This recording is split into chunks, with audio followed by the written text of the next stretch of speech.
Uşaqlar salam, hər vaxtınız xeyir olsun. Bugün sizinlə 9 illik test toplusu 2025-ci il nəşrində yer alan Afrikanın anası mətninin izahını paylaşıram. Siz izaha mətni oxuduqdan sonra baxa bilərsiniz. Çünki burada sadəcə olaraq mən sualların cavablarını, yəni izahlarını verəcəm. Mətn çox vaxt aparır deyə mətnini mən artıq oxumuşam. İndi isə sualları birbaşa cavablandıracağam. Gəlin birinci sualdan başlayaq. 21-ci sualda qeyd edir ki, üzərində rəqəm yazılmış hansı sözlər həqqi mənadadır? Üzərində demək rəqəm yazılmış sözlərin hansının həqqi mənada olduğuna baxacağıq. Baxın, burada bir yazılıbdır. Gələn sözü anlamına gəlmək. İnsan məktəbə gələ bilər, hər hansı bir yerə gələ bilər, amma anlamına gəlmək məcazi mənada işlənib deyə biz biri götürməyəcəyik. 2-yə baxırıq. Deməli, vaxt keçirməsi. Kimisə yoldan keçirə bilərsən, amma vaxtı necə keçirəsən, yəni bu məcazi mənada işlənmiş fikirdir. Ona görə 2-ni də götürmürük. 3-də mübarizəsinə qarşı güclü maneələr. Güclü yağış, güclü külək ola bilər, amma güclü maneə və yaxud da güclü insan ola bilər. Amma güclü maneə necə olsun? O da məcazi mənada işlənmişdir. Bizdən həqiqini istəyir. Baxırıq 4-dən 5-ə. 4-də qeyd olunur ki, o xorda oxumaq. Bəli, xorda oxuya bilərsən. Ona görə bu həqiqi mənada işlənmişdir. Burada bir problem yoxdur. 5-də isə qeyd edir ki, baxırıq. Deməli, xorda oxumaq. 5-də isə buna görə də səfərdən qayıdarkən, bəli, səfərdən qayıda bilərsən. Bu həqiqi mənada işlənmiş ifadədir. Ona görə də 4-lə 5 sualımızın düzgün cavabı olacaq. Baxırıq, görürük 4-lə 5 də A variantında qeyd olunub. Gəldi 22-ci suala. Çərçivədə verilmiş sözün mətndəki mənasının şərhini müəyyən edin. Baxaq görə çərçivədə olan söz hansıdır? Rejim sözü. İrqi ayrı seçkiliyin kəskin forması olan bu rejimin adı apartheididir. Rejim, yəni idarə üsulu deməkdir. Baxaq görək harda var. Baxın, A variantında qeyd olunub ki, idarə üsulu. Dəqiq müəyyən olunmuş qayda intizam bu rejim deyil. Etik davranış norması heç bunun əlaqəsi yoxdur. Bir şeyin iş, fəaliyyət və şəraiti xeyir. Ümumi məqsədə nail olmaq üçün normalar məcburiyyəti. Bunu da biz rejim hesab edə bilmərik. Rejim idarə üsuludur. Ona görə doğru variant A variantıdır. 23. Mətnin məzmununa uyğun deyimi müəyyən edin. Yəni mətnin məzmununa uyğun hansı deyimdir? Bax, onu müəyyən etməliyik. A-da qeyd olunur ki, adam evdən çıxanda nə edəcəyi barədə fikirləşməli, evə gələndə isə nə etdiyi düşünməlidir.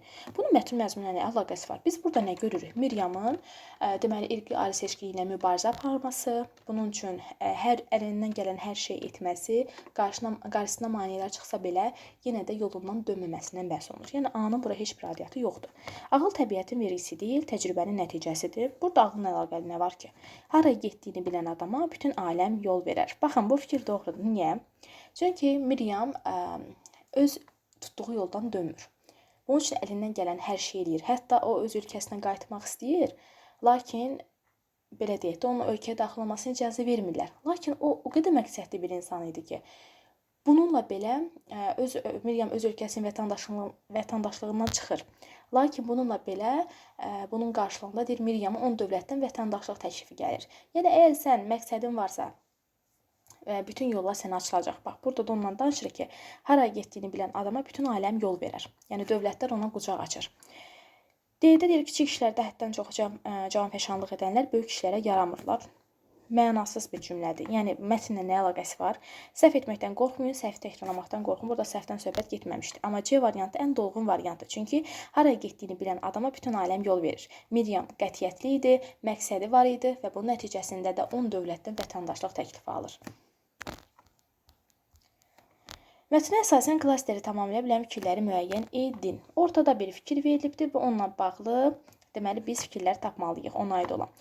Miryam Makeba istedadlıdır. Bəli, xorda da oxuyur.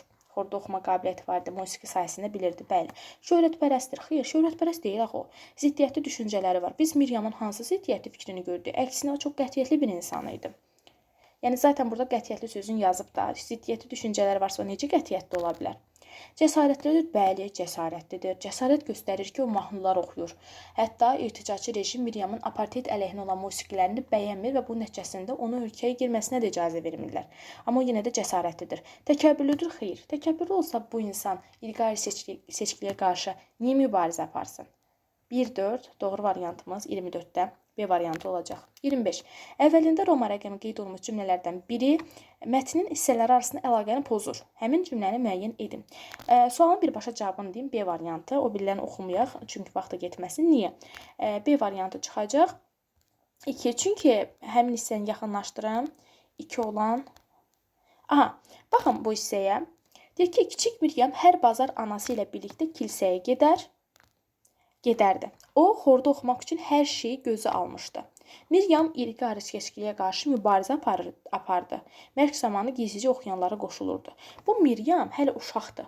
Bu uşaq vaxtından necə iri seçkiliyə qarşı mübarizə aparsın? Yəni bu hissə bu hissə yazılsaydı doğru olardı, daha aydın olardı, daha düzgün olardı. Amma burada bu Miryamın necə deyim, xora gəlməsindən, xorda oxumasından danışır. Daha sonra bu cümləni atır ortalığa ki, Miryam irqçiyə qarşı mübarizə apardı. Bu hələ uşaqdır. Hələ bu böyüyəcək, tam şəkildə dərk eləyəcək, ondan sonra mübarizə aparacaq. Yəni bu fikir mətnin bu hissəsinə yazılmamalı idi. Çünki burada xordan danışır. Bunun nə əlaqəsi var ki, bunu gətirib bura salırlar. Ona görə də ikinci deməli rum rəqəminə yazılmış ikinci hissə bu hissədə olan məntiqi ardıcıllığı pozur. Ona görə də sualımızın doğru cavabı B variantı olacaq. 26-ya baxırıq. 26-da qeyd olunur ki, əvvəlində sualda deyirəm, üçbucaq işarəsi qoyulmuş sözün məcazi və yaxud da həqiqi mənada olduğunu müəyyən edin və həmin sözün mətndəkindən fərqli mənada. Yəni həmin söz əgər məcazda işlənibsə onu həqiqidə işlədəcəyik, həqiqidə işlənibsə məcazda işlədəcəyik. Yəni baxaq sual işarəsi hardaydı? Sual nədir? Üçbucaq. Aha, buradaydı. Simvoluna çevrildi. Simvoluna çevrilmək. Baxın, insan çevrilə bilər. Məsələn, mən dostuma tərəf çevrildim. Qolumu çevirəcəm və dostuma tərəf dönəcəm. Bu həqiqi mənadadır. Amma simvoluna çevrilmək bu məcazi mənada işlənmiş bir ifadədir. Deməli, simvoluna çevrilmək məcazi mənalı bir ifadədir. Deməli, məcazidirsə biz onu indi həqiqi mənada işlətməliyik. Çünki bizdən fərqli mənada olanı istəmişdi axı. Baxırıq. Deməli, məcazi mənadaydı. A variantını çıxırıq, C-ni çıxırıq. Çünki məcazi mənadaydı axı söz. Burada yazıb həqiqi mənadadır. İndi məcazi mənadadır. Bu ikinci hissəm həqiqi mənada olmalıdır. Baxaq. Üzündəki kədər bir anda sevincə çevrildi. Baxın, bu hissə düz yazılıbdır. İndi bunu həqiqi mənada işlətməliyik axı. Üzündəki kədər bir anda sevincə çevrildi. Sevincə çevrilmək axı məcazi mənadadır. Sevinç durub çevrilir, xeyr, məcazidir. Bunu götürə bilmərik. Məcazi mənadadır. Rəfiqələr arasındakı dostluq artıq şübhəyə çevrilmişdi. Şübhəyə necə çevrilsin? Şübhəyə tərəf dönəcəyi yox. Demək, bu da məcazidir. E-yə baxırıq. Məcazi mənadadır. Bəli. İndi burada həqiqi mənada işlənməlidir. Köynək tərs üzünə çevrilmişdi. Bəli, köynək tərs üzünə çevrilə bilər. Düz üzü var, bir də tərs üzü var, çevrilə bilər. Ona görə də E variantı sualın doğru cavabı olacaq. Yəni bizdən həmin sözün məcazi mənada yoxsa həqiqi mənada olduğunu istəyirdi. Biz də tapdıq məcazidir. İndi deyir ki, həmin o sözün mətndəkindən fərqli mənada işlət. Yəni məcazidirsə deyir həqiqidə işlət, həqiqidirsə məcazidə işlət. Biz də gördük ki, tapdığımız söz məcazidir. Deməli o cümlə digər cümlə həqiqi mənada olmalıdır. Bax, birincidə məcazi mənadadır. Bu hissə düzdür, bu hissə həqiqidə olmalı idi. Tapdıq ki, E variantıdır.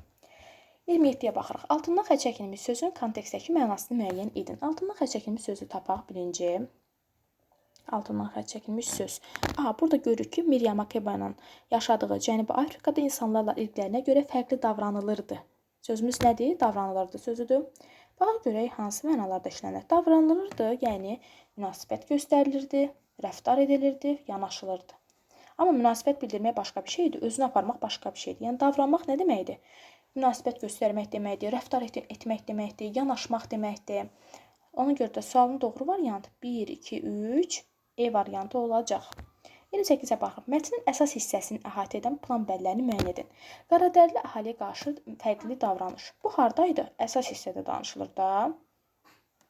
Apartheid rejimindən. Musiqi vasitəsilə mübarizə. Bəli, burada. Bu da əsas hissədə baş verirdi. Gerçəkləşən arzu. Gerçəkləşən arzu nə idi? Artıq apartheid rejimi ləğv olunur. Baxın, burada qeyd olunub. Artıq apartheid rejimi ölkəsinə dönə bildi və o qaydandan bir qədər sonra Afrikada apartheid rejimi son qoyuldu. Bu axı nəticə hissəsində verilib. Əsas hissəyə aid deyil. Ona görə biz 3-ü götürməyəcəyik. Deməli, 1 aid idi, 2 aid idi, 3 yox. 1, 2. Afrikanın azadlıq simvolu, bəli deyir, Afrikanın azadlıq simvoluna çevrilmişdi. Bu da əsas hissədə verilmiş bir fikirdir. 1, 2, 4 sualımızın doğru variantı C-dir, cavabı C-dir. Uzun ayrılıqdan sonra vətənə qayıdış bu ən sondaydı. Bu ən sondaydı, baxın. 31 ildən sonra ölkəsinə dönüş bu nəticə hissəsində idi. Ona görə də bizdə əsas hissə ilə bağlı plan bəndlərini istəyirdi. Ona görə də 1, 2, 4 C variantı olacaq.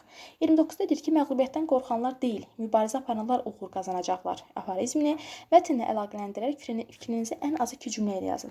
Baxın, əgər deyirsə mətnlə əlaqələndirin, mütləq siz onu mətnlə əlaqələndirməlisiniz. Başqa bir fikir yazmırsınız. Məsələn, baxın, yaza bilərsiniz ki, Miriam Makeba deməli, irqi seçkiliyə qarşı mübarizə apardı, qarşısına çıxan çətinliklərə dözdü və nəticədə öz istəyinə nail oldu. Məsələn, bu cümlələri yaza bilərik. Yəni, məğlubiyyətdən mübarizə apardı və axırda da uğur qazandı. İndi keçək 30-cu suala. Mətndə nöqtələrin yerinə uyğun gələn ən azı 2 dənə fikir. Yəni, ən azı 2 dənə yazmalısınız. Bir dənə yazsaz bal verməyəcək. Yəni, az bal verəcəkdir, belə deyək. Buna görə ancaq irticaçı rejim Miriamın apartheid əleyhinə olan musiqilərini, yəni irqi seçkiyə qarşı olan musiqilərini nə yaza bilərik bura? Yaza bilərik ki, bəyənmirdi, pisləyirdi, qəbul etmirdi. Bu kimi fikirləri biz bura yaza bilərik. Bu da bizim Afrikanın anası mətninin izahı idi. İnşallah ki, izahım aydın olmuşdur. Onu da qeyd edeyim ki, 051 959 07 68 nömrəsi ilə əlaqə yaradaraq dərslərimiz haqqında məlumat ala bilərsiniz. Dərslərimiz həm Azərbaycan dili, həm də ədəbiyyat fənni üzrə keçirilir.